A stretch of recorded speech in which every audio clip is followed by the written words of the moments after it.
আমরা বরাবরই বলে থাকি যে প্রকৃতি দূষণের জন্য দায়ী হচ্ছে ইটের ভাটা। কেন বলে থাকি এই ভিডিওটি দেখলে হয়তো বোঝা যেতে পারে। পূর্বধলা উপজেলার দুর্গাপুর শ্যামগঞ্জ সড়কের পাশেই এই ইটের ভাটাটি।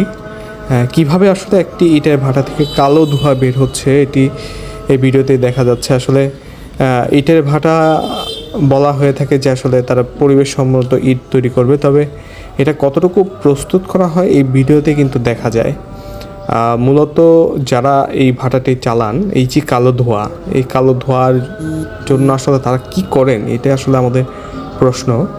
কিছুদিন পরে পরে আসলে প্রশাসন অভিযান দেয়, তবে কেন তাদের নজরে এই ইটের ভাটাগুলো আসে না এটাই আমরা জানতে চাই। তো এই ভাটাগুলো অচিরেই বন্ধ হবে। এই ভাটাগুলো বন্ধের মাধ্যমে পরিবেশ রক্ষা পাবে, এমনটাই কিন্তু আমরা দাবি জানিয়ে আসছি।